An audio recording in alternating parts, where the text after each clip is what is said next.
mungkin bisa kita mulai ya Pak, Mas, teman-teman Ya, ini semuanya. asik banget nih ngobrol sama Pak Suratmin. Bisa Iya. sampai Jumatan nih. Apa? Di sana jam pinten, Bapak? Sama jam pinten nih, nggih? Di sana sudah jam berapa, Pak? 1 jam sama di Jogja, Pak. Nah, 10 berarti ya? Setengah 10 ya? Jam 9. Oke, Mas Angga, monggo Mas Angga. Oke. Oke. Boleh. Assalamualaikum warahmatullahi wabarakatuh. Waalaikumsalam warahmatullahi wabarakatuh. Salam sejahtera untuk kita semua.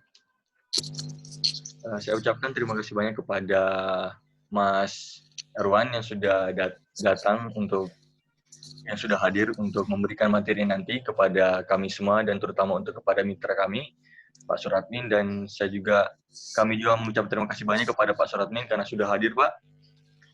Mudah-mudahan tetap sehat selalu ke depannya, biar kita tetap terus bermitra ya untuk KKN kami. Dan juga yang kami hormati juga DPL kami, Mas Angki, yang sudah bersedia hadir dan untuk memoderatori acara pada hari ini. Dan juga saya ucapkan salam sehat semua kepada teman-teman KKN IT 153 UNY yang sudah mengusahakan untuk tetap hadir juga pada acara pada hari ini. Oke. Untuk hari ini, sebelum saya melempar arah pembicaraan nanti kepada moderator, Mas Angki, mungkin ada beberapa hal yang harus... Waduh, jaringannya terputus nih ya, Pak Suratmin. Iya. Iya. Waduh, Pak Suratmin Wah, hilang. iya. Pak Suratmin di-handle sama siapa ya? Sama, Angga, Pak Suratmin sama Putra. kayaknya jaringannya kurang stabil di sana, Mas. Kalimantan tuh emang unstable ininya. Atau suruh masuk ke punya Putra, gymnya Putra. Ini Putra masih ada. Tapi nggak tahu dia aktif nggak ya? Punya Putra kayaknya. Waduh, Putra juga putus ya? Iya, Mas. Ini nggak ada ininya, nggak ada voice-nya aku lihat. Baru ngomong sehat tadi, udah nggak sehat jaringannya. Nggak, Pak, agak sabar ya. Kita emang jaringan Iya, apa Kak? merata di mana-mana. Gak apa, aku jadi menarik ini. Malah jadi kepikiran kalau untuk KKN yang teman-teman lain, kalau ada butuh materi gini kan kita bisa asinkronus toh. Ya kalau sinkronus gini harus lifetime, susah toh karena jaringannya yang sama. Iya. Nah, mending kita bikin video gitu, terus nanti videonya yang di-share, jadi tinggal di-play atau dibawa sana. Nah, bikin podcast kayaknya ya? Podcast jadi ya podcast lebih ringan. Jadi kalau misalnya nanti mau ada pemateri lainnya lagi, direkam aja. Direkam podcast, baru di-share bapaknya. Ini udah terekam. Atau gini Mas, ini udah terekam. Kita podcast, kita habis ini coba podcast, kemudian nanti tinggal di-share aja ke teman-teman UMKM. Jadi misalnya saya Mas Erwan gitu, nanti tak kirim ke teman-teman yang ada di kelompok ini. Jadi kan bisa diputar di mana-mana toh? Iya, Mas. Oh ini, iya. Sebenarnya kemarin pas materi pembelakangan KKN sama LP3M itu kan udah direkam semuanya, di YouTube-nya udah ada. Iya, Mas. Yang materiku, materi Mas Jun. Nah itu boleh kok kalian download, terus kalian potong-potong gitu ya. Jadi kan kemarin rata-rata materinya sejam semua toh. Yang materiku aja ada 2. Nah itu dipotong-potong aja. Oh iya. Jadi saya punya aku tuh ada sub materinya doang dipotong-potong sama kalian, kasih bumper, kasih belakangnya.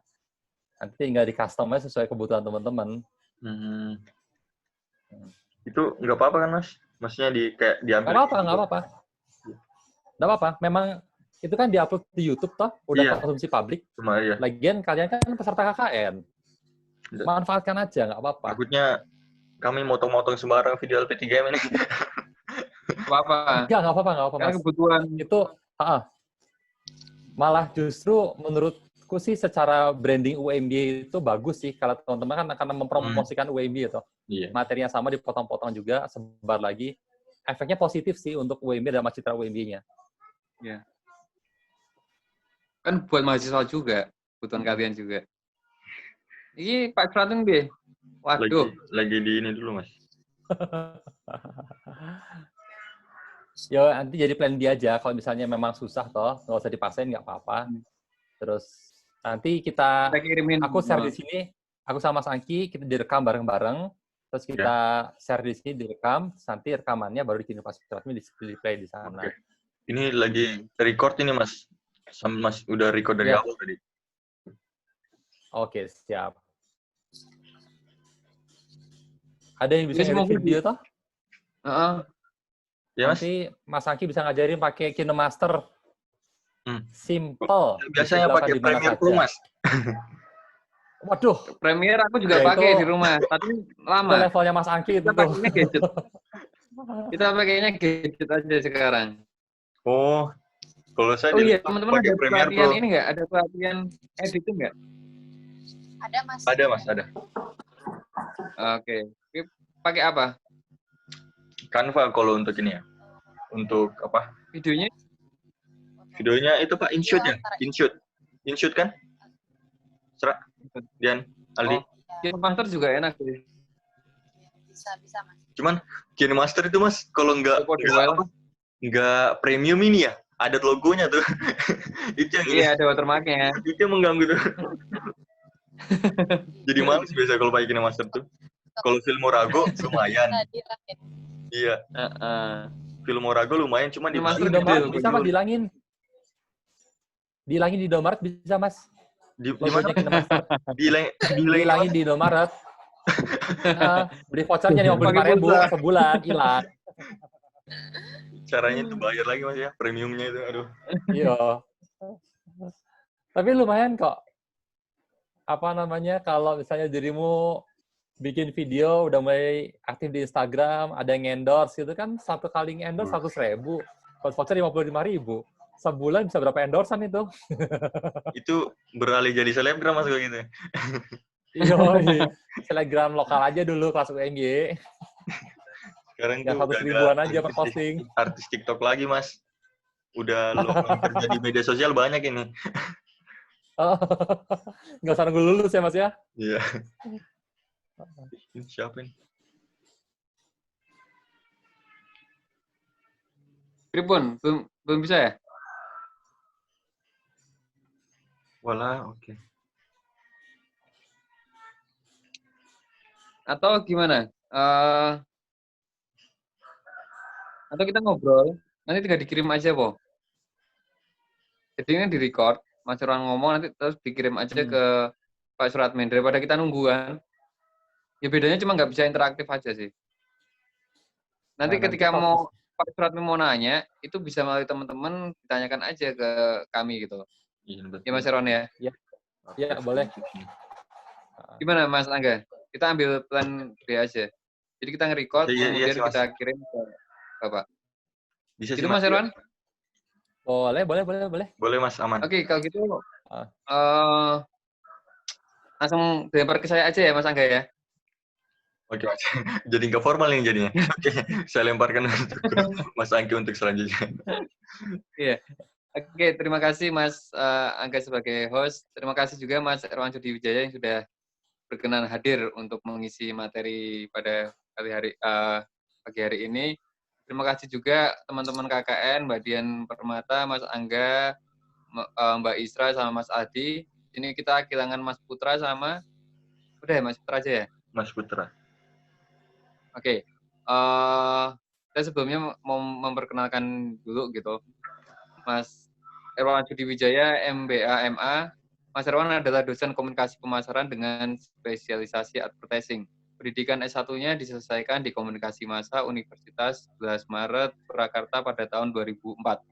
Pada saat kerja di Biro Iklan Peta Umpet di Jakarta, ia tertantang untuk mempelajari pengelolaan merek dan membuatnya untuk melanjutkan pendidikan S2 pemasaran di Fakultas Ekonomika dan Bisnis di Universitas Gadjah Mada dan lulus pada tahun 2008. Kemudian ia menjajal ilmu pengelolaan brand ke Jakarta dan bekerja sebagai copywriter untuk Biro Iklan brand Saus, Triple Double T, BM Pratama, dan kembali ke Jogja untuk menjadi strategic planner di Peta Umpet. Selama bekerja di advertising agency, ia pun aktif mengikutkan karyanya di Pinastika Advertising Festival dan membuahkan beberapa award. Tawaran mengajar di UMJ membuatnya tertantang untuk mendalami teori dan konsep komunikasi pemasaran di S2 Komunikasi Fakultas Ilmu Sosial dan Ilmu Politik Universitas Gadjah Mada yang diselesaikannya pada tahun 2019. Saat ini ia fokus untuk mengajar di konsentrasi advertising dan peneliti untuk tema komunikasi pemasaran digital.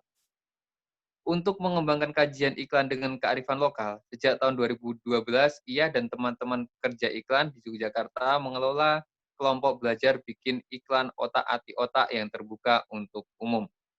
Jadi begitu deskripsi singkat tentang Mas Irwan Sudiwijaya. Pada hari ini kita akan membahas tentang branding ya Mas Irwan ya? Ya, betul. Kita akan membahas tentang branding untuk teman-teman KKN, berapa ini ya? KKN 156. Ya, KKN itulah. 153 Mas. 153. Sorry, KKN 153 yang berada di Kalimantan Timur. Wah, ini KKN ku paling adoh. Jogja, Kalimantan, luar biasa banget. Oke, monggo teman-teman silakan di-record nanti. Bapak Suratman sudah hadir lagi. Sekedap ini pas masuk ini. Sekedap ya, Mas, ditunggu sebentar ya. Siapa tahu berhasil gitu. Ya, nanti teman-teman kalau bisa juga bertanya ya, karena ilmu ini untuk buat kita semua gitu. Jadi silakan ditanya nanti pangani apa. Bapak Suratmin, assalamualaikum. Ya, Mas. Waalaikumsalam. Wah, alhamdulillah Pak. Kita ketemu lagi Pak. Setelah putus beberapa tahun ya Bapak ya. Bapak kita sudah kita mau masuk ke materi Bapak. Nanti monggo kalau Bapak Suratmin dan teman-teman dari KKN ada yang ingin bertanya, silakan nanti langsung bertanya saja Bapak. Jika ada kesusahan melalui video call langsung melalui Zoom nanti bisa melalui chat Pak. Nanti biar disampaikan sama teman-teman. Oke. Oke, matur suwun Bapak Suratmin dan teman-teman, monggo Mas Irwan untuk waktu saya persilahkan. Oke, terima kasih Mas Angki. Terima kasih juga Pak Suratmin sudah dari sini. Terima kasih juga buat teman-teman KKN 153 ya dari Kalimantan Timur. Wah, ini saya bangga sekali nih karena teman-teman dari ibu kota Republik Indonesia di Kalimantan sudah bergabung. Gimana rasanya jadi anak-anak kota nih, Kita mau bantu masih desa ya. Oke, jadi saya akan ini sebenarnya sih kemarin nih saya cerita dulu nih sedikit kalau teman-teman KKN ini tuh sudah ada pembekalan tentang strategi komunikasi pemasaran. Jadi ini materi saya lebih ke materi pengantar apa itu branding, kenapa itu pentingnya branding. Karena nanti setelah materi saya ini, secara teknis teman-teman KKN sudah punya ilmunya untuk mendampingi Pak Suratmin dan juga Ibu Nurmiati di teman-teman KKN, teman-teman UMKM di Kota Bontang untuk membenahi dari mulai brandingnya, kemudian strategi komunikasi pemasarannya. Jadi bagaimana cara memasarkan di sosial media. Nah, ini materi saya. Saya ini ya share screen ya.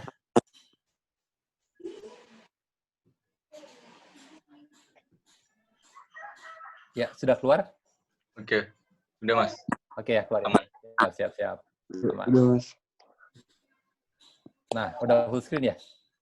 Full screen. Oke, jadi ini nanti buat teman-teman, tadi saya, Mas Angki, dan juga tim KKN sudah sepakat untuk merekam ini juga. Jadi kalau misalnya ada yang sinyal lagi nggak stabil, kemudian terputus, jangan khawatir, karena teman-teman KKN sudah merecord ini, jadi nanti setelah acara akan ada rekamannya yang akan dibagikan juga ke semua peserta Zoom di pagi hari ini. Jadi ini materi saya, brand sebagai identitas produk. Jadi saat bicara tentang brand dan juga produk makanan, itu kaitannya erat sekali sebenarnya. Karena brand itu adalah identitas dari makanan atau dari produk ya. Nah ini saya coba berbagi contoh yang saya alami bersama. Kebetulan saya dan istri bikin usaha cheese stick. Terus studi kasus ini juga yang dibagikan di pembekalan KKN kemarin. Jadi semoga teman-teman masih ingat, ini juga sebagai reminder aja sih buat teman-teman yang sudah ikut.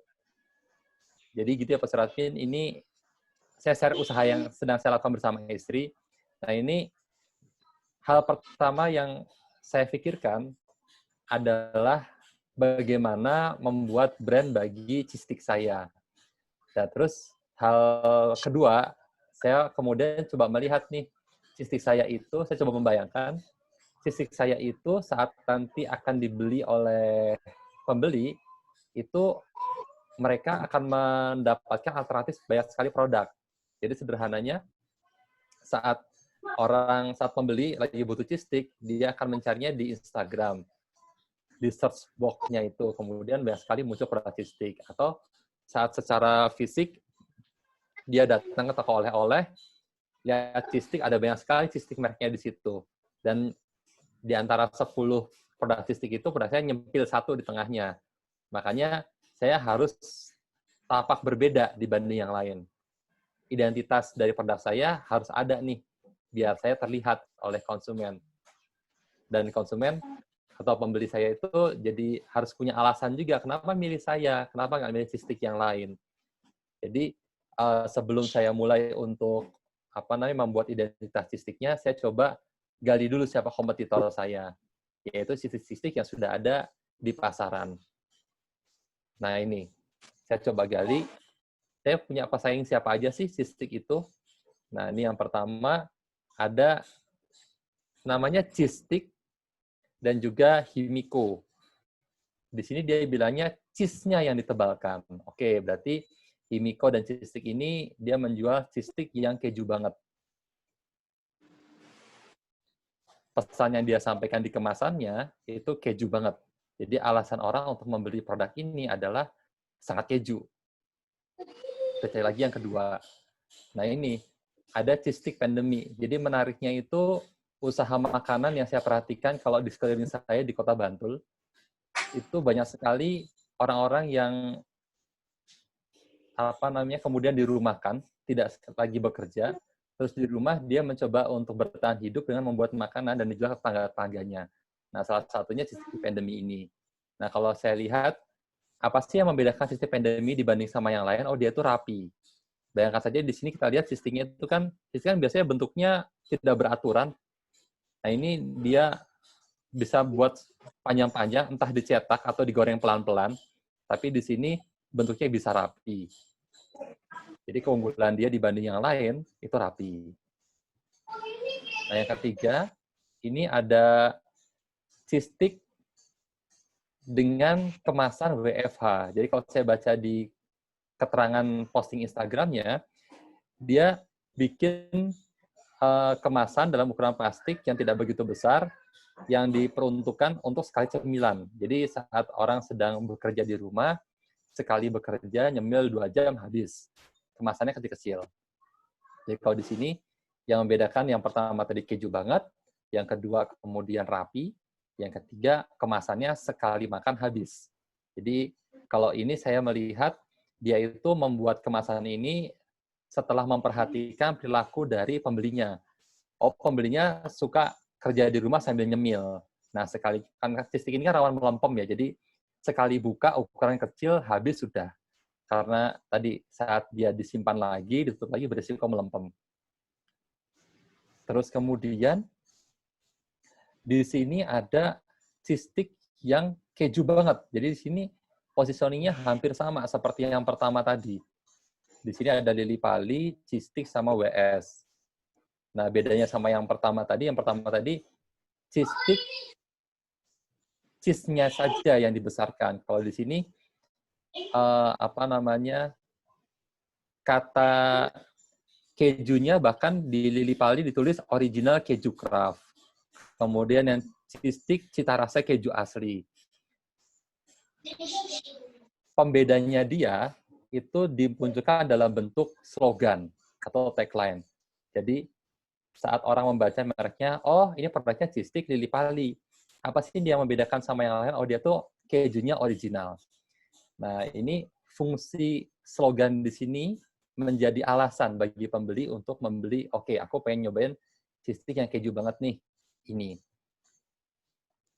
Kemudian, kompetitor saya yang keempat, itu ada homemade cheese stick. Nah, di sini homemade cheese stick. Nah, kalau saya perhatikan, kenapa sih dia bangga atau mengedepankan keju cheese stick yang rumahan? Karena saya melihat tren pandemi ini, orang-orang jadi sensitif terhadap masalah kesehatan.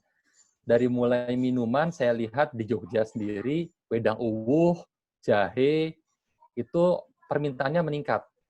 Dan bahkan orang mulai beralih gaya hidupnya dari minuman yang bersoda menjadi minuman yang minuman lokal, ya tadi kayak wedang uwuh, kemudian jahe. Terus kemudian orang juga sudah mulai menghindari makanan-makanan yang mengandung kimia tinggi. Jadi kalau misalnya cemilan gitu, dia sudah jarang nih beli di Indomaret, dia mending beli makanan-makanan yang dia nilai untuk sehat. Makanya saat ada tetangga-tetangga yang bikin makanan-makanan cemilan, dijual ke lingkungan sekitar, orang jadi suka. Karena, oh ya ini bikinan rumahan kok. Bikinan rumahan kan biasanya pengawetnya, perasannya nggak terlalu banyak toh. Masih dalam batas makanan rumahan. Nah, makanya di sini kata kunci homemade dijadikan keunggulan dari produk Cheese You. Karena dia melihat tren kesadaran orang akan kesehatan semakin meningkat pada saat COVID sekarang ini. Karena zaman sekarang kan ditawari rapid test kalau mau berpergian keluar kota aja takutnya setengah mati. Kalau hasilnya reaktif kan beresiko. Apalagi kalau swab test. Makanya dijaga aja deh gitu loh. Nah, makanya produk-produk yang homemade ini jadi disukai sama orang. Jadi peluang bagi kita pengusaha makanan untuk menjadikan homemade atau produk rumahan, kata kunci rumahan menjadi keunggulan produk kita. Kemudian berikutnya ini ada cheese stick yummy. Jadi walaupun kalau kita lihat kata yummy kan berarti enak, itu tidak berkaitan sama produknya, tapi ini secara emosional dia itu mempengaruhi otak kita. Kan tadi kan rasional semua ya pendekatannya, keju banget itu rasional, kadang-kadang bisa diukur. Kemudian homemade bikinan di rumah itu rasional juga.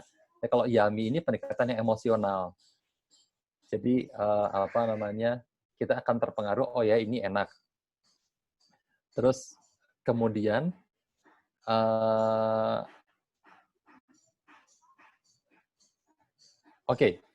itu tadi yang saya temukan saat saya akan berjualan cheese stick. Saya coba searching melalui Instagram dengan kata kunci cheese stick itu yang keluar. Ini saya rekap. Nah, jadi ini kompetitor saya ada yang udah ngomong ini stick keju, kemudian cheese stick yang bikinan rumah atau homemade, cheese stick yang enak tadi yummy, kemasan WFH dan juga rapi. Nah, untuk menjadi beda dengan kompetitor, berarti saya tidak boleh menggunakan kata-kata kunci ini sebagai keunggulan cheese stick saya. Nah, sekarang setelah saya tahu nih, kompetitor saya sudah pakai kata kunci ini. Sekarang saatnya saya menggali produk saya sendiri. Nah, ini. Produk saya sendiri itu, sebentar. Di sini ada renyah, homemade, zipper bag, keju yang yang jadi keunggulan produk saya.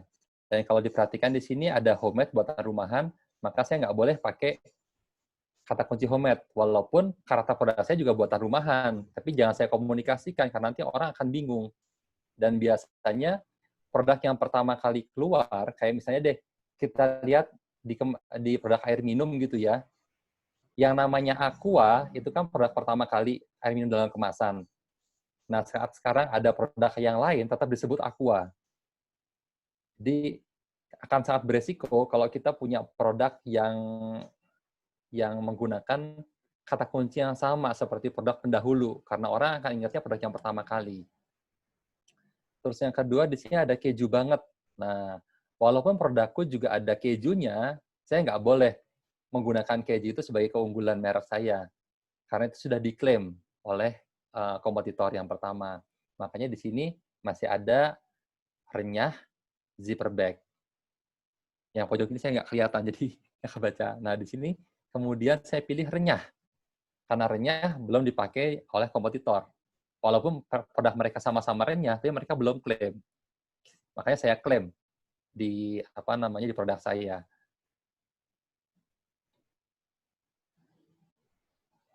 Nah, jadi produk saya saat sekarang sudah mulai saya pasarkan, produk saya ini sudah sama nih, ada di rak-rak toko oleh-oleh dan juga sudah ada di Instagram. Nah, saat pelanggan atau pembeli ingin mencari produk saya di Instagram, dia ketik kata kunci cheese stick, maka akan muncullah cheese stick yang homemade, stick keju, rapi, keju banget, enak, kemasannya WFH, dan enak. Enak, ini harusnya renyah. Dan renyah. Nah, jadi, maaf ya, yang enak ini sebentar, saya ganti dulu. Ini harusnya renyah, biar nggak bingung.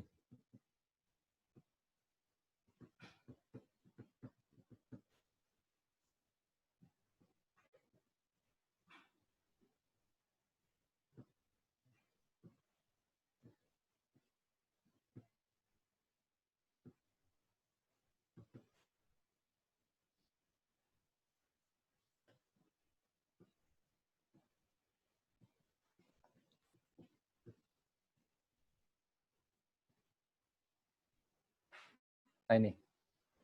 Jadi, kata renyah yang saya sematkan di cheese stick saya, kan cheese stick saya itu namanya cheese stick talk. Cheese stick talk, snack renyah,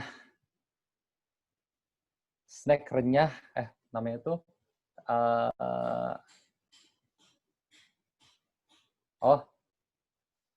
snack renyah dan syahdu misalnya nama slogannya. Saya coba olah dari kata renyah ini. Nah, renyah ini akan menjadi pembeda produk saya dibandingkan oleh kompetitor. Dan yang kedua, dia menjadi positioning atau saat kompetitor itu mengingat, oke, produk A itu homemade, produk B stick keju, produk C itu produk yang rapi, produk D itu yang keju banget, produk E itu yang kemasan WFA, produk E itu yang enak, sementara saya, produk F itu yang renyah. Jadi orang jadi punya pilihan yang berbeda. Terus kemudian, renyah ini menjadi alasan untuk membeli produk saya oleh konsumen. Jadi, bisa aja konsumen nggak beli produk saya karena dia pengen nyari makanan yang keju banget. Ya monggo jangan beli produk saya, kalau produk saya itu nggak mengklaim keju banget walaupun saya rasa keju. Atau aku ketemu sama konsumen yang dia tuh dia lagi sensitif sama kesehatan, nyari produk yang homemade. Ya dia nggak akan beli produk saya. Dia cari produknya sebelah nih, yang mengklaim homemade. Tapi saat ada orang yang pengen nyari pengganti kerupuk, sesuatu yang crunchy, yang saat digigit itu krauk gitu ya udah dia akan beli yang renyah. Terus yang ketiga, secara konsisten, renyah ini akan saya sampaikan sebagai pesan. Konsisten itu maksudnya, kalau emang namanya udah ada gitu ya, tapi misalnya namanya di sini, cheese stick Alhamdulillah. Nama Alhamdulillah itu kan tidak ada meaning renyahnya toh. Makanya kita butuh slogan. Nah, slogannya di sini tadi snack renyah di kala syahdu. Saya nama slogannya itu. Nah, itu saya sampaikan sebagai pesan. Kemudian saat saya bikin postingan di Instagram, saya foto cheese stick-nya seperti ini, kemudian di sampingnya ada kopi, terus kemudian caption-nya di situ, renyahnya sore ini dengan cheese stick Alhamdulillah. Atau renyahnya obrolan. Jadi misalnya kalian mau coba bikin TikTok gitu ya, TikTok, terus kemudian dikaitkan sama produknya. Jadi ngedance TikTok, ngedance renyah, yuk bareng Cistik, alhamdulillah, misalnya gitu-gitu. Jadi kata renyah ini itu harus disampaikan secara konsisten. Dan teman-teman bisa mainan kata renyah pakai arti yang sebenarnya. Arti sebenarnya itu maksudnya makanan yang renyah rasanya, atau bisa dibawa ke konteks-konteks senyum yang renyah, terus obrolannya renyah, itu nggak masalah. Yang penting kata renyah ini terus disampaikan dalam komunikasi kalian. Jadi saat orang melihat brand ini, itu asosiasinya langsung, oh ini Cistik yang renyah. Seperti itu. Jadi, oh ini Pak Suratmin sudah kembali lagi bergabung. Jadi ini Pak, keunggulan produk kita yang renyah ini kan beda sama kompetitor yang lain. Nah, renyah ini dari sudut pandang konsumen itu menjadi pembeda produk kita dibanding yang lain. Dan yang kedua menjadi posisi. Posisi itu maksudnya saat dia lagi butuh produk yang digigit kriuk, itu dia akan pilih produk kita. Tapi di satu waktu saat dia lagi sensitif sama kesehatan, ingin beli produk yang sehat, dia akan cari yang homemade. Nggak beli produk kita, ya nggak apa-apa, karena dia lagi cari yang homemade. Atau pada saat dia lagi pengen makan yang keju banget, dia akan beli produk yang keju banget, nggak beli produk kita. Nah itu namanya posisi. Jadi ini pentingnya. Jadi posisi itu sekaligus alasan untuk membeli, dan pentingnya juga kita secara konsisten untuk mengkomunikasikan pesannya. Nah, di sini kita mulai mempengaruhi target audience kita. Kalau beli Cistik itu, isu-isu yang lain kita kesampingkan, karena kita fokusnya di renyah. Nah, di sini sebetulnya saat kita konsisten berkomunikasi, mengedukasi, kalau Cistik itu yang enak itu yang renyah, maka alasan orang saat aku lagi butuh Cistik nih, di mindset-nya dia tuh Cistik itu renyah. Nggak ke homemade atau ke yang keju. Begitu sih. Oke, sekian materi dari saya. Bisa kita lanjut ke diskusi aja kali ya, kalau langsung ngobrol ke Pak Suratmin atau teman-teman yang mendampingi Pak Suratmin, boleh kita diskusi aja yuk. Oke, terima kasih Kak Erwan atas ini. Monggo teman-teman boleh dihidupkan lagi mikrofonnya.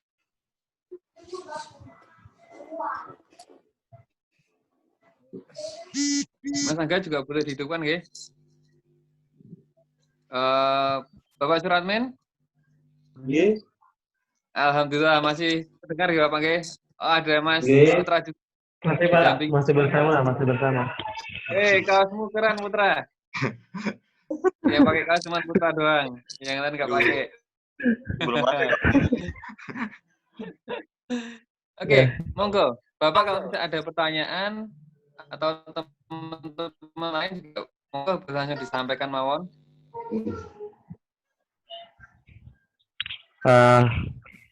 Saya Pak mau bertanya Pak. Oh, Mas Putra dulu, ya. Monggo. Ya, boleh. Bertanya Pak. Oke, terima kasih sebelumnya kepada Mas Erwan. Pak Erwan sudah memberikan materinya. Mohon maaf tadi ada sedikit gangguan teknisi. Langsung aja ke kira-kira materi yang tadi sampai pada Pak Erwan bisa digunakan nggak ke produk amplang Pak Suratmin ini? Kan untuk amplang sendiri persaingannya di Kota Bontang kan tidak cukup besar. Tapi gimana branding supaya bisa dikenal di luar itu kira-kira yang dikasih Pak Erwan tuh bisa nggak diterapkan oleh Pak Suratmin? Oke Mas. Ini saya jawab dengan dengan contoh kasus yang saya temukan di Jogja. Ada yang tahu Dagadu Jogja enggak? Dagadu Jogja tahu ya? Itu kan kaos toh. Nah, kalau saya lihat saat di awal Dagadu itu menjual dalam kategori kaos, saingan dia itu adalah kaos-kaos di distro-distro atau toko-toko kaos yang ada di Jogja. Kemudian dia mencoba untuk keluar dari, jadi dia mencoba untuk menjual produknya untuk lebih besar lagi pasarnya. Akhirnya dia itu membuat kategori baru untuk produknya.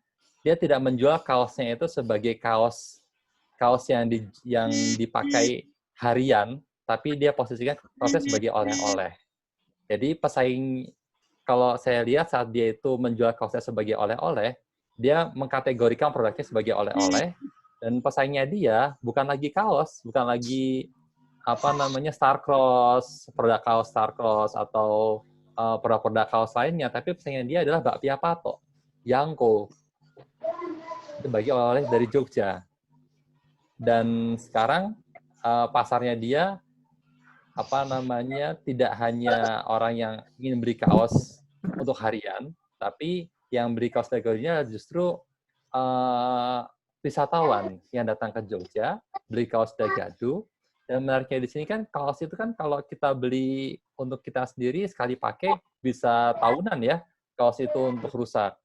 Cuma menariknya Dagadu saat orang beli kaos Dagadu nggak buat dia sendiri, karena buat oleh-oleh biasanya orang beli kaos Dagadu sekali beli 5 gitu ya, buat oleh-oleh orang di rumah, tetangganya, sahabatnya, di kotanya. Jadi di sini logika saat menjual kaos sebagai oleh-oleh itu bukan lagi barang yang dipakai sendiri dalam waktu lama, tapi barang-barang yang dibeli banyak untuk orang sekitarnya. Ya, menurut saya sih cerdasnya Dagadu strategi ini kemudian mendongkrak penjualan dia.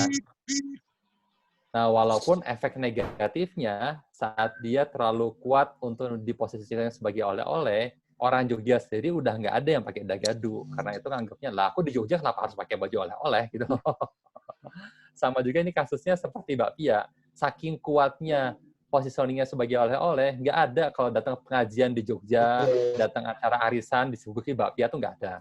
Karena dia posisinya sangat kuat, ini sebagai oleh-oleh. Yang beli pun sama. Orang kalau datang ke Jogja, pasti beli bakpia. Dan saat tetangganya dikasih sekotak bakpia, oh dari Jogja ya, itu relasinya sudah kuat. Nah, kalau menurutku sih, produk yang lumayan bagus itu gudeg. Gudeg itu tiap pagi masih dipakai buat sarapan. Terus orang yang mau pergi keluar kota, oleh-olehnya gudeg kaleng, itu jalan juga. Jadi kalau di sini untuk menyasar pangsa pasarnya bagus dia bermain di dua kaki untuk produk sehari-harinya orang Jogja, dan semakin rutin dipakai orang Jogja, karakter Jogjanya makin kuat.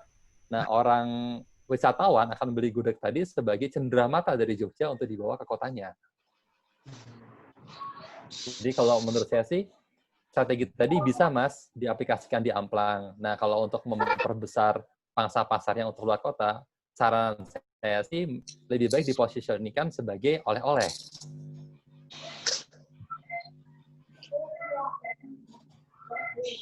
Begitu, Mas Putra? Begitu. Nah, saran-saran kayak gini ya, menarik gitu. Jadi kalau bisa pengen lebih luas lagi dijadikan oleh-oleh ya. Jadi positioningnya sebagai punya Pak Suratmin itu adalah Amplang oleh-oleh khas. Boleh Pak, langsung. Monggo. Ada lagi Monggo Pak Suratmin.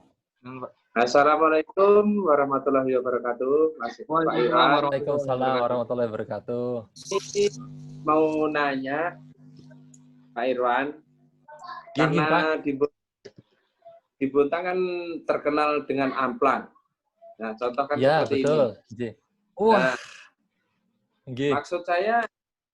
Maksud saya itu kan kalau amplang itu kan terkenal dengan bahan bakunya, kalau di Bontang terkenal ikannya maksudnya. Nah, menjadi pertanyaan saya itu yang perlu diperkuat itu termasuk ini brand ini amplang kan barokah ya Pak ya. Nah, ya betul itu Pak. yang diperkuat ini barokahnya atau bandeng. Nah, kami itu kebetulan ada varian yang lain juga seperti contoh yang hitam ini. Wah, yang hitam itu apa Pak yang hitam? Ini tinta cumi, Pak. Jadi kami mengolah ya. Keren. Tinta cumi. Ya, lebih gurih. Nah, jadi harga ini cumi. Ya. Jadi maksud kami nah, jadi yang perlu diperkuat itu termasuk bandengnya ini atau nama barokahnya ini. Oke. Mungkin itu. Ya. Oke Pak, saya malah jadi pengen tanya nih dulu sebelumnya Pak sama Pak Suratmin. Itu kalau di Bapak biasanya jual amplangnya itu ke siapa Pak? Kalau kami itu penjualnya ya keluar daerah sini, ada yang di Kutim, ada di Samarinda, Balikpapan. Kalau Bogor hampir semua sudah masuk. Nah, maksud saya itu. Nah, ini yang beli biasanya siapa Pak? Kalau boleh tahu, warga Samarinda, Bontang sendiri, atau sudah ada ini apa namanya tadi wisatawan yang beli juga ini? Nah, ini kalau kita bicara pembeli yang tinggi peminatnya itu luar daerah, Pak. Rata-rata untuk oleh-oleh. Contoh ke Jawa kan. Oke, nah sekarang Pak, jenengan pernah survei enggak Pak? Saat produk jenengan itu ditaruh di toko oleh-oleh, itu biasanya dipajangnya itu dengan siapa saja Pak? Satu rak dengan siapa Pak amplangnya jenengan itu Pak? Amplangnya Pak? Iya, amplangnya itu di satu rak bareng sama siapa Pak biasanya? Bareng sama produk apa? Ya rata-rata campur, karena masuk kayak di pusat oleh-oleh itu ya banyak berbagai macam amplang, maksudnya pelaku usaha yang lain. Ya. Maksudnya bukan amplang kami, cuma alhamdulillah kalau amplang kami kan ya itu tadi, kalau untuk pemasaran sudah saya anggap lumayan. Sudah saya anggap lumayan, cuma saya lebih ada penekanan, saya itu penekanan identitas yang kuat gitu maksud saya. Sepakat Pak, ya. Oke, berarti kan kalau misalnya ini kan jalannya udah 8 tahun ya Pak ya, berarti kan nama barokahnya itu sudah lumayan kuat Pak. Untuk apa namanya? Orang sudah mengenal, pokoknya asal namanya barokah mesti enak, gitu toh Pak. Nah, sekarang menurut saya sih, kalau saran saya gitu Pak ya, untuk memperkuat kata barokahnya itu kan, itu kata yang umum ya, maknanya kan memang berkah.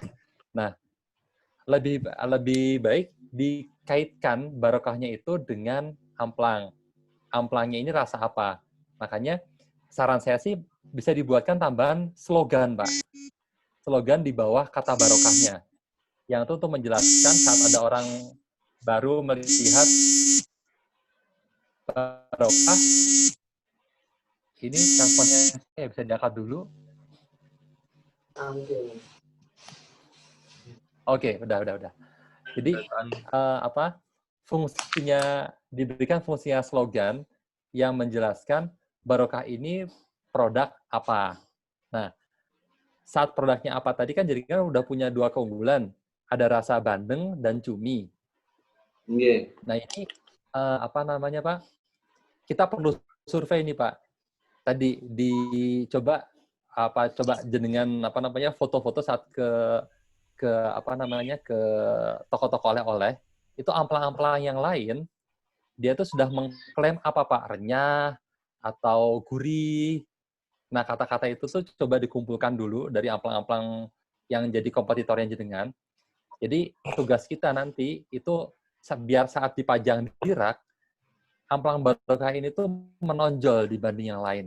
Dia tuh beda dibanding yang lain. Nah, itu kita perlu gali dulu nih. Jadi nanti kita sematkan kata, tadi kan saat muncul cumi, Mas Angki langsung nyeletuk, ini gurih banget nih. Nah, kata gurih itu kan memang karakternya amplang ya, dari aromanya udah gurih, konsisten dirasa juga rasanya gurihnya ikan itu kan tetap terasa toh. Nah, ini Nah, tapi hati-hati juga nih, kategori ini sudah ada yang mengklaim atau belum. Jadi coba nanti dibantu sama teman-teman KKN untuk survei di beberapa kota, karena di sini menariknya teman-teman sama-sama di Kaltim tapi tempatnya beda-beda nih. Jadi bisa menurutku sih jadi keunggulan dari tim KKN ini ya, karena saat kita survei di toko oleh kota-kotanya, kita jadi punya data yang banyak di berbagai macam kota nih. Jadi teman-teman coba bantu Pak Suratmin untuk melis amplang apa saja yang beredar di kota-kota teman-teman.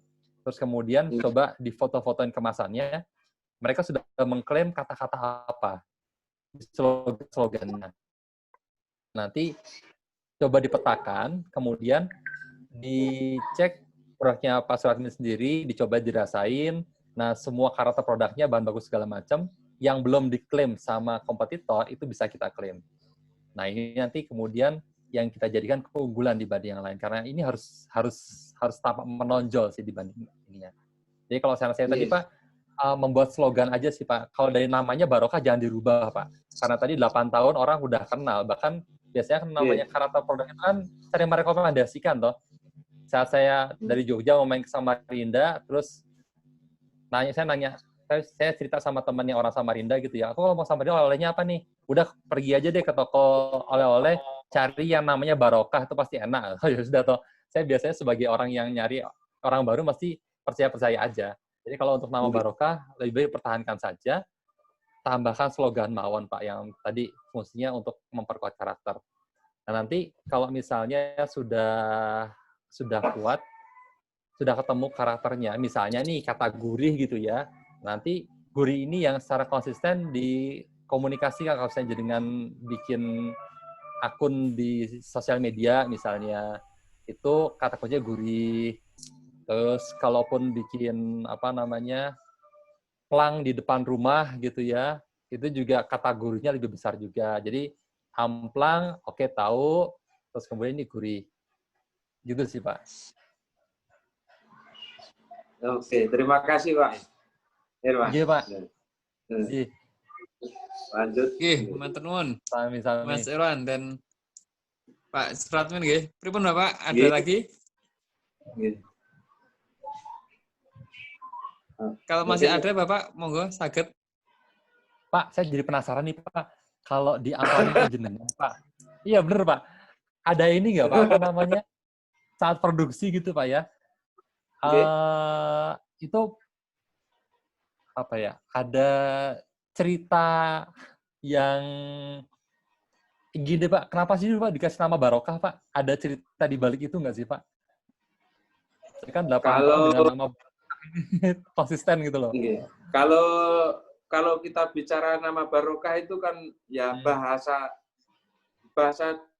Jawa ini gimana ya? Maksudnya kita ngambil barokahnya itu tadi Pak. Maksudnya ya ambil ya doa lah gitu. Istilahnya supaya menghasilkan yang lebih bagus gitu maksudnya. Kalau kami intinya seperti itu kemarin Pak. Iya. Dan Barokah ini kan tadi secara nggak langsung jadi visi dari perusahaan atau jangka panjang ini harus jadi berkah, dan di breakdown budaya sehari-hari saat bikin produk pun harus jadi lebih baik setiap hari. Nah itu selama 8 tahun ini Pak, untuk menjaga kualitas itu apa Pak yang jenengan lakukan Pak? Alhamdulillah, karena kalau kami Pak, untuk menjaga kualitas itu sangat, menurut kami itu kan lebih susah menjaga kualitas dibanding bahasa Jawanya gerintis ya Pak ya. Gerintis atau benar, gimana? Pak. Karena menjaga kualitas itu karena kami ini kan produk ini kan maksudnya pakai minyak ya Pak. Pertama minyak dengan tepung. Nah, jadi contoh kayak minyak itu ada salah satu merek itu yang kami pakai, tapi tidak saya sebutkan mereknya Pak, nanti tidak enak. Jadi itu kami minyak itu selalu terjaga gitu Pak. Kedua tepung itu setiap barang baku masuk, contoh ikan itu kan Pak, kami cek gitu. Ya. Karena kebetulan kami untuk mengacu proses SNI kan betul standar ya. Jadi mulai bahan baku min 18 itu 18 kan tidak boleh diproduksi kalau ikan ya Pak ya. Ya. Nah, seperti itu. Untuk pelelehan harus min 0,4 itu kan aturannya seperti itu. Jadi ya insya Allah ya produk itu pokoknya setiap hari selalu kita istilahnya mulai dari pencampuran pengadonan itu kami sendiri Pak. Oh, kalau pengadonan. Ini menarik Pak, karena apa namanya? Nanti kan teman-teman juga udah dibekali bagaimana membuat strategi komunikasi di sosial media gitu, Instagram atau Facebook ya Pak ya. Nah, menurut saya sih cerita-cerita ini harusnya disampaikan di sana sih Pak. Tadi bagaimana memilih minyak, itu bukan mereknya yang disebutkan ya Pak ya, tapi bagaimana kriteria minyak yang biasanya jaringan pakai untuk menjaga kualitasnya, kemudian kriteria tepung, ikan, cara pengolahan, ya tanpa memberitahu resepnya, tapi bagaimana jenengan itu menjaga kualitas itu nanti teman-teman bisa bantu untuk diceritakan di sosial medianya Amplang Barokah ini Pak. Ya, biar orang-orang juga tahu nih di balik amplang ini ada serangkaian proses jaga kualitas ini. Kalau ini Pak produksinya Pak, jenengan dibantu sama warga sekitar atau digarap sendiri Pak? Sama warga sekitar Pak. Istilahnya kita ya alhamdulillah belum banyak sih Pak, anggota baru 6 orang sih. Cuma ya kita mengutamakan tetangga kanan kiri selama tetangga masih mau kan gitu. Untuk mengurangi pengangguran kita kan gitu. Oke, dan itu mereka kerja di rumah sendiri atau datang ke tempat jenengan Pak? Ke tempat kami Pak, tempat rumah produksi kami. Oke. Nah ini kan dari nama Barokah nih Pak, terus ada apa namanya, apa ya, ada keberkahan yang dibagikan ke tetangga sekitar nggak Pak selama ini yang dilakukan oleh Amplang Barokah Pak? Alhamdulillah, insya Allah ada. Insya Allah ada. Oke. Insya Allah ada. Ada ya, ya. Ya ada aktivitas gitu juga bisa diceritakan juga Pak. Soalnya kan kata barokahnya ini bisa dari bermaknanya bisa ke makanan yang berkah karena diolah dengan cara yang berkualitas, bahan baku berkualitas, cara yang halal juga, jadinya makanannya berkah. Dan berkah ini bisa dimaknai juga dengan ini bisa menjadi berkah bagi warga sekitar. Jadi saat pembeli itu beli amplang ini tuh kerasa gitu loh, uang yang dipakai juga jadi berkah, makanan yang dimakan juga berkah juga. Ini nanti teman-teman bisa bantu Pak untuk membangun storytelling atau dongeng di media sosialnya. Mungkin. Soalnya kalau produk kami Pak Irfan, kalau yang kami amati itu kalau setiap pembeli itu kok amplangnya ini berbeda Pak Suratmin. Ini amplangnya kok gurih, baru renyah, maksudnya kadang ada amplang itu dimakan itu bahasanya renyah, tapi semacam kayak nempel di mulut gitu. Oh ya, digigit gitu ya. Kan tidak. Okay. Oh, jadi, gitu. Okay. Jadi makanya termasuk kayak kata renyah atau gurih itu apa perlu dicantumkan ada di logo sini atau gimana gitu supaya itu, Pak. Kuat lagi. Boleh sih Pak, pastikan dulu. Kita pastikan dulu nanti biar teman-teman survei dulu, dicek dulu di toko oleh-oleh setempat yang udah ada belum yang pakai katarnya atau gurih. Kalau udah ada yang pakai jangan dipakai Pak. Soalnya agak berbahaya ini. Oh, kalau yang pelaku usaha yang lain ada Pak yang sudah pakai nama enak atau gurih maksudnya di situ. Berarti kita jangan pakai kata itu Pak, nanti sama yang lain. Oke. Ini apa namanya, menggali katanya tadi bisa dari ini Pak, dari pengalaman pembeli yang sudah beli produknya Bapak, itu nanti bisa direkam gitu ya, atau dicatat kesannya mereka apa. Jadi misalnya tidak nempel di gigi, itu menurutku juga itu produk karakter yang sangat amplang banget sih Pak. Karena beberapa kali dulu kan istri saya sempat tinggal di Samarinda Pak, 3 tahun. Dan saya bolak-balik Jogja Samarinda toh. Kalau pulang mesti di amplang itu dibawa pulang toh. Nempel di gigi itu memang jadi karakternya amplang. Nah ini amplang yang nggak nempel di gigi itu menarik sih menurut saya Pak. Saya jadi penasaran ini. Nah itu bisa jadi keunggulan produk. Nanti saya bawakan Mas buat grup KKN. Oke, boleh. Insya Allah.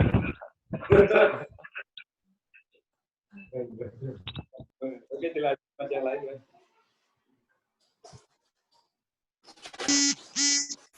Gimana? Jadi, Sabun? Ada lagi? Sabun kalau menyimak nanti siapa tahu ada ide lagi. Iya, Pak. Saya masuk, Pak. Amplang yang nggak saya masuk, Pak. Ya. Iya, gimana Mas Putra? Monggo. Tadi sedikit menanggapi Mas Erwan tadi untuk branding di sosial media, terutama di Instagram ya. Saya setuju untuk masalah story value, kayaknya itu penting deh buat produk-produk yang sudah istilahnya legend lah, udah 8 tahun kan udah lama itu. Betul. Jadi mungkin ada storytelling di balik sosial media itu, mungkin tahap-tahapannya nanti bisa dibantu dengan teman-teman yang lain. Ya. Ada ide apa seperti itu? Cuman ini sedikit kendala dari Pak Suratmin ketika pertama kali observasi. Pak Suratmin itu agak kurang enakan gitu loh istilahnya. Kalau misalnya mau memposting sesuatu hal yang menurut Pak Suratmin itu kayaknya nggak perlu diposting gitu loh. Mungkin dalam tanda kutipnya agak ria sedikit mungkin ya. Pak Suratmin itu mungkin kurang itu mas orangnya. Ya, seperti itu. Itu kendala kita juga, kendala kami sih. Jadi mungkin filter nanti kembali Pak Suratmin, kira-kira ini mau diposting apa tidak, seperti itu kali ya. Malah menurutku bagus, Mas. Karena nanti jualannya nggak hard sell, maksudnya langsung ngomong enak, lezat. Jadi kalau ada filternya tadi kan pakewo, jadi kan lebih soft selling toh. Karena makanya tadi lebih baik dongeng, lebih baik bercerita. Jadi kan akan lebih enak kita bercerita cara pengolahan amplang yang baik, karena ini akan jadi inspirasi. Pertama bagi orang yang mau beli jadi tahu, atau bagi pengusaha amplang yang lain dia jadi teredukasi. Oh ternyata bikin amplang yang enak itu memang harus jaga minyaknya ya loh. Kan kalau Pak Suratmin nggak mau sharing, nggak berbagi ilmu, ini nggak ada yang tahu nanti yang lain. Jadi menurutku sih bukan ria ya, tapi lebih ke menginspirasi ya. Makanya tadi Pak Suratmin gak enakan, menurutku bagus sih Pak. Jadi biar edukasi, biar promosinya juga soft sih. Jadi ibarat orang jualan itu nggak perlu teriak-teriak lah, tapi diajak ngobrol pakai ngopi aja kan enak toh. Diajak ngomong pelan-pelan gitu. Maksudnya itu yang sederhana gitu, Pak.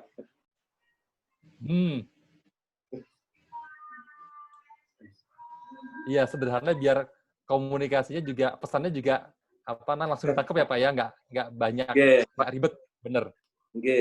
Yang penting kesannya itu yang ditinggalkan gitu. Iya, bener. Sip. Ada lagi? Monggo. Mungkin cukup.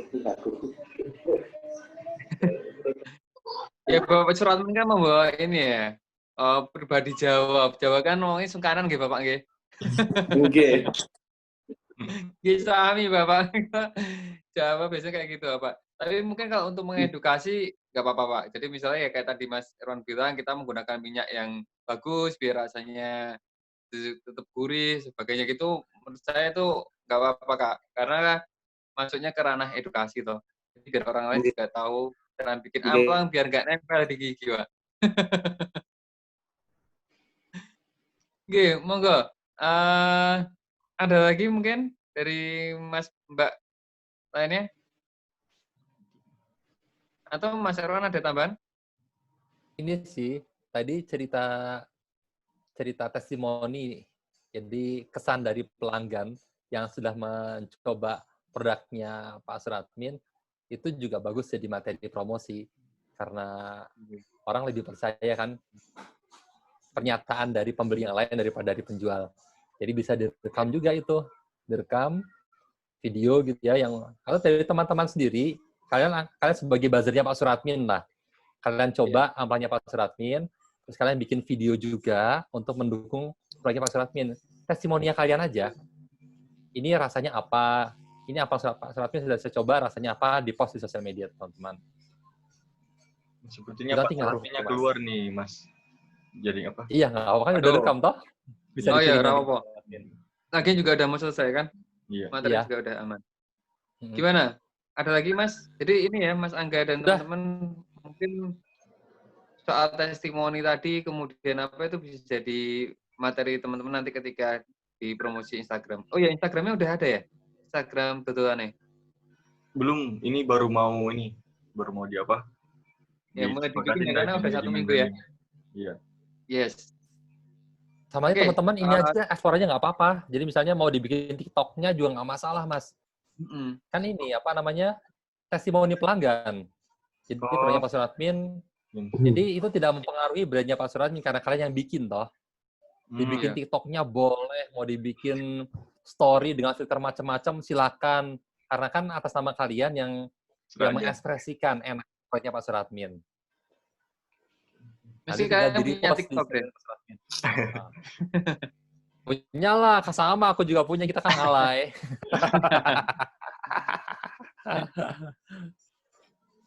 Iya, bisa. Oke, Mas Teran ada lagi Mas yang pengen disampaikan? Sudah, cukup. Terima kasih banyak. Oke. Terima kasih banyak Mas Erwan Sudiwijaya yang sudah mengisi materi pada hari Jumat ini. Jadi kita nanti 3 Jumatan ya, karena udah ada khotbahnya. Udah, Mas. Hari kita langsung berjamaah. Di sana udah 10:30 ya? Oke. Terima kasih banyak untuk Mas Erwan, untuk teman-teman semua yang ada di sini. Semoga ilmunya bisa diaplikasikan ya. Jadi nanti langsung amin. Kan dan sangat aplikatif banget dan bisa manfaat buat kita semua. Oke, saya sebagai moderator undur diri, saya kembalikan kepada host lagi. Terima kasih, saya tutup. Assalamualaikum. Hostnya? Waalaikumsalam warahmatullahi wabarakatuh. Oke, terima kasih banyak kepada Mas Angki selaku moderator.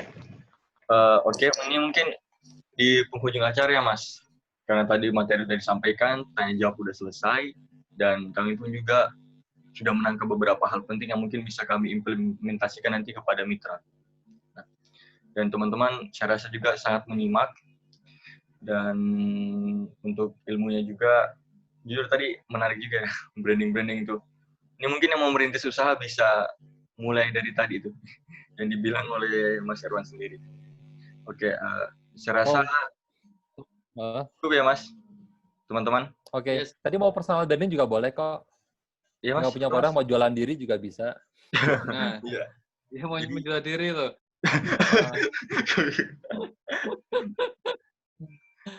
Ya, jadi udah saya rasa dari semua yang disampaikan tadi dari awal sampai akhir sudah cukup.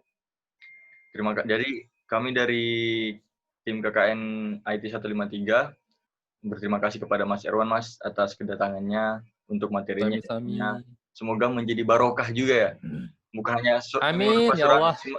Pak Sunarmin yang barokah, tapi kita juga ilmunya yang barokah.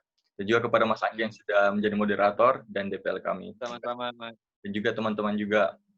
Oke, saya rasa itu sekian. Terima kasih. Wassalamualaikum warahmatullahi wabarakatuh. Oke, waalaikumsalam warahmatullahi wabarakatuh. Selamat ber-KKN lagi ya. Semoga semuanya dilancarkan. Ditunggu report progresnya lagi. Terima kasih. Saya pamit ya. Izin ya. Ya, Mas. Mas Erwan, thank you ya. Turun ya semuanya. Banyak Mas Erwan. Bubarkan aja. Terima kasih, Mas. Bubarkan aja. Ya, assalamualaikum. Waalaikumsalam. Waalaikumsalam.